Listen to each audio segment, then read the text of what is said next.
Pemirsa, Polres Metro Jakarta Selatan akhirnya menyerahkan selebgram Chandrika Cika bersama 5 orang temannya yang terseret kasus narkoba ke Badan Narkotika Nasional Pusat yang ada di wilayah Lido, Jawa Barat.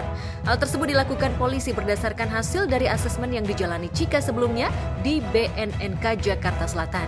Kembali ditemui awak media saat akan berangkat menuju Lido, Cika yang menjadi tersangka kasus dugaan penyalahgunaan narkotika jenis liquid ganja memberikan jawaban menohok dan terkesan nyeleneh. Alih-alih menjawab pertanyaan perihal dirinya akan dibawa menuju pusat rehab, mantan kekasih Thorik Halilintar tersebut justru menjawab dirinya hendak ke mall. Lido ya? Mau ke Lido ya? Mau?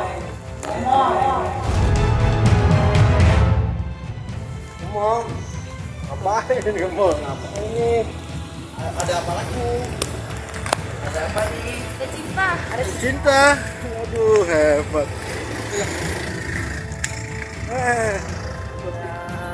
Chandrika Cika.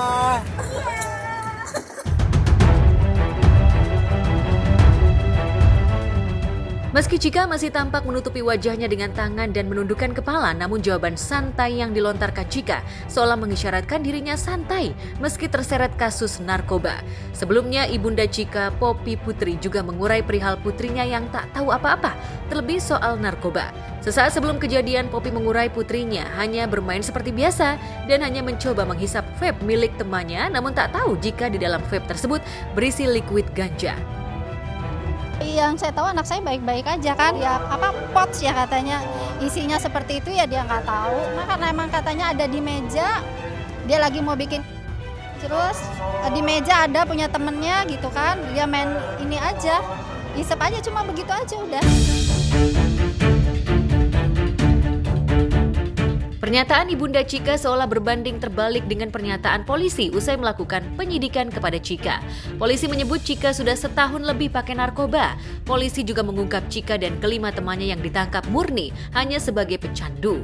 Lantaran hal tersebut, saat ini Cika pun dibawa ke BNN Pusat di Lido dan akan direhabilitasi paling lama 3 bulan. Ya, lantaran penangkapannya menghebohkan publik, latar belakang dan kisah Cika pun banyak terkuak.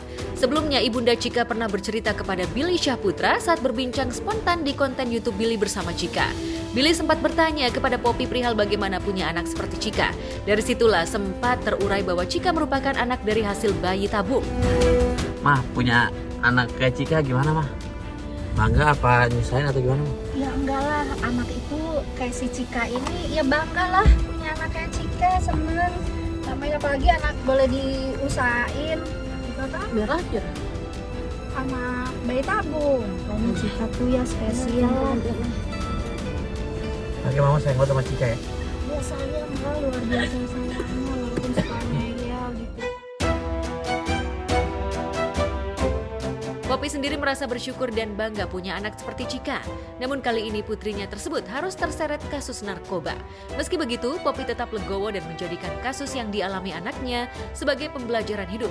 Bagi Poppy, Cika merupakan anaknya yang spesial, meskipun suka melakukan hal yang aneh-aneh. Iya, namanya juga umur masih 20 tahun ini, masih bocah. Tapi Iya, memang tahu. Cuma kan kalau yang masih umur muda itu diisi dengan yang baik-baik, kan pentingnya hasilnya yang baik. Gitu. Kalau masih muda gini terus si Cikanya yang aneh-aneh, gimana dong? lo aneh-aneh sih, Cok. Cik. Aneh sih bener mulu, gue gak pernah aneh-aneh. Dalam momen tersebut, Cika rupanya pernah diperingatkan Billy Syahputra yang kala itu tengah santer dikabarkan dekat. Billy sempat memperingatkan Cika untuk berhati-hati memilih teman dan pergaulan.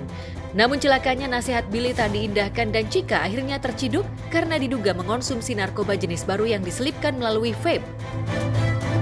Kalau dulu kan aku kayak baru mengerti pergaulan tuh jadi kayak pengen ikut semuanya, euforia tuh kayak naik banget kan. Nah kalau sekarang lebih kayak tetap di pergaulan itu, cuman lebih ada pendirian yang nanti bisa ada prinsip ya udah gue di satu tempat tapi gue nggak ngelakuin hal yang sama, yang misalnya temen belok ke kanan, aku bisa aja diem di tengah gitu, nggak ngikut belok ke kanan, ngerti nggak? Kalau secara realistis, Mah, Billy selalu bilang sama Cika, Cik, yang penting jangan narkoba.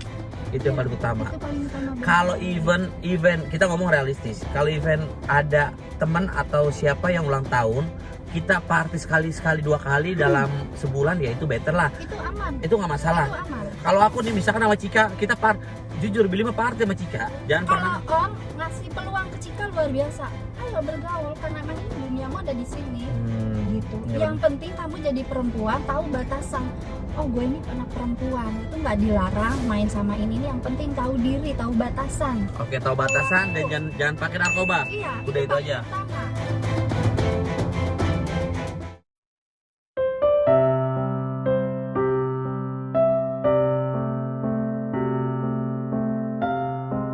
Jika Cika yang memiliki keluarga lengkap dengan segenap kasih sayang justru menghabiskan waktu dengan hura-hura dan diduga pesta narkoba, di media sosial justru viral. Seorang mahasiswi terpaksa harus wisuda tanpa ditemani ayah dan ibunya karena ayah dan ibunya sama-sama telah berpisah. Namun ia tak mau kalah dengan kondisinya. Ia tetap menghadiri wisuda secara mandiri meski sempat menangis melihat teman-temannya, namun mahasiswi ini tetap berusaha tegar. Temenin aku yuk wisuda tanpa kehadiran orang tua dan keluarga. Pergi tanpa pamrih, pergi tanpa pamit. Jadi aku udah siap nih dari tugas segala macem dan kita tinggal OTW. By the way, aku mau cerita sedikit.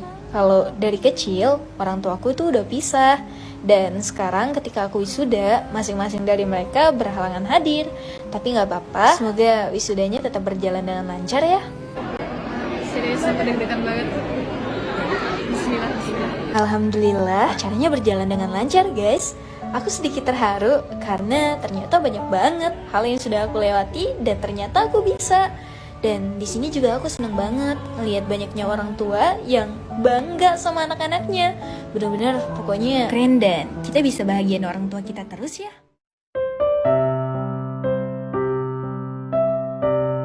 Tak hanya menghadiri wisuda sendiri, usai wisuda, mahasiswi tersebut juga melakukan foto sendiri di studio. Video tersebut sontak membuat haru warganet. Banyak yang salut dengan mahasiswi tersebut lantaran bisa bersyukur atas pencapaian dan menoreh prestasi bagaimanapun kondisinya. Jadi berhubung tadi udah selesai wisuda, ini aku lanjut buat foto studio walaupun sendirian. Tapi nggak apa-apa, yang penting ada momen yang tetap kita abadiin. Guys, fotonya udah jadi nih. Sebenarnya balik lagi sih kan, kalau anaknya merasa nggak ada masalah, anaknya mungkin terlalu mandiri ya, jadinya fine-fine aja gitu. Apalagi kalau kasusnya memang orang tuanya sudah berpisah dari dia kecil gitu. Mungkin dia pikir daripada datang nanti menimbulkan ketidaknyamanan, kan lebih baik ya udahlah. Karena kan anak tuh nggak mau diposisi, aku ngerti banget biasanya tuh anak tuh tidak bisa diposisikan untuk memilih salah satu, mama aja atau papa aja gitu yang datang. Nah, daripada harus memilih, ya mungkin dia berpikir lebih baik dua-duanya masa deh, kalau nggak ada masalah juga.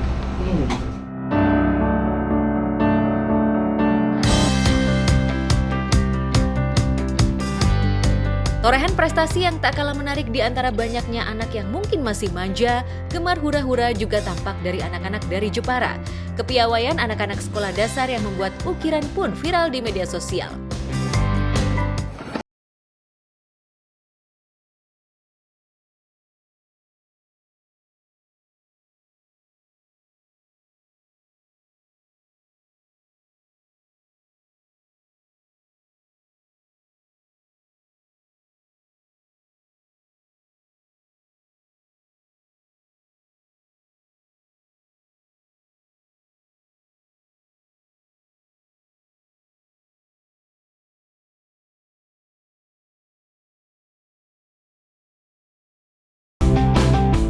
Sejak dini, bocah-bocah tersebut sudah diajari cara mengukir kayu dan terlihat mahir.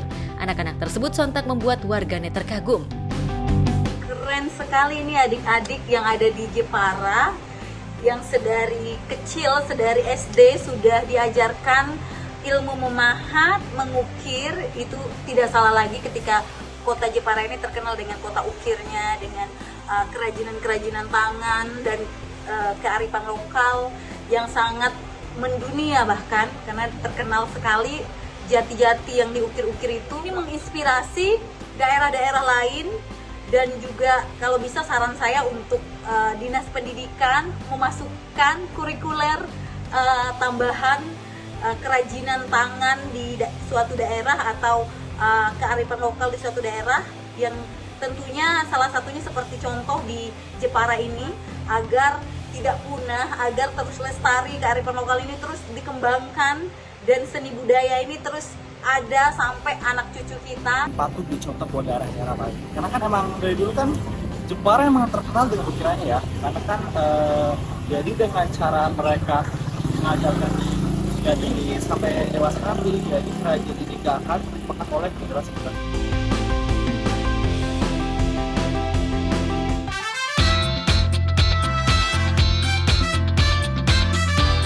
Punya anak berprestasi memang menjadi impian semua ibu dan ayah. Ya, setelah memiliki 2 orang anak, komedian sekaligus presenter Nina Carolina atau yang lebih populer dengan sebutan Po Alpa kini diketahui tengah hamil anak ketiga. Ditemui tim Gospot, Po Alpa pun berbagi cerita bahagia seputar kehamilan anak ketiganya. Gue emang baru tahu kalau gue itu hamidun dari bulan Januari, bulan Februari emang gue minta rujak mulu, cuman gue nggak tahu kalau gue lagi hamil, begitu. Jadi baru 2 hari yang lalu ini gue baru tahu kalau gue hamil. Tiba-tiba Irfan Hakim nyeletuk begini, ih Po Alpa gemuk banget perut lu gitu. Gue kan kaget, ya apaan sih orang lagi diet program, lagi program diet gitu kan. Nah tiba-tiba besokannya acara lab TV, dikerjain lah ceritanya, tes pack lah. Ternyata bener kejadian. Cuman kaget aja, maksudnya gue gini, gue akan siap kalau gue hamil, cuman ntar dulu ngapa, kata gue gitu, ntar dulu nih gue belum siap, maksudnya jangan di hari momen-momen lagi lab begini kan si Indonesia yang lihat gitu ibaratnya mah. Perihal kehamilan, Po Alpa sendiri memang terkejut dan tak menyangka dirinya masih kembali dipercaya dan dianugerahi buah hati di usia 37 tahun. Diketahui saat ini usia kandungan Po Alpa sudah memasuki bulan keempat. Tak sampai di situ, yang lebih mengejutkan, Po Alpa dan suami diberitahu jika ada 2 jabang bayi yang ada di dalam perutnya alias kembar. Tiba-tiba si dokter ngomong gini, ya ini mah kembar ya, kata gue siapa yang kagak shock. Kalau masalah hamilnya oke, kita kaget, nggak apa-apa, kita seneng. Yang bikin gue shocknya kembarnya dari mana ini gue, kata gue gitu. Akhirnya laki gue udah tuh ditegasin, kental dari keluarga gue, kata laki gue gitu. Perasaan senang dan terharu dirasakan Po Alpa. Jika tidak ada halangan, Po Alpa akan melahirkan di awal atau pertengahan bulan November mendatang. Laki gue juga nangis, karena emang kaget lah, ibaratnya kaget. Kembarnya pisah, maksudnya badannya pisah gitu. Jadi iya, alhamdulillah, masya Allah, luar biasa. Kita sih pengennya cewek ya, tapi apaan aja lah, mau cowok kayak mau cewek, yang penting sehat. Hamil lagi emang yang Po takutin gini karena umur. Hamil pertama, hamil kedua kan normal. Takutnya ketiga ini normal apa enggak, begitu, namanya orang udah berumur, kita takut. Apalagi kembar, agak tekotek kan gitu, agak ngejaga juga gitu. Kembar, kasihan ya, udah tumbuh di perut mama. Pokoknya sehat selalu, mudah-mudahan rezekinya bagus, amin. Sehat, yang penting sehat dulu ya. Lo lihat gendut ya, gak malu.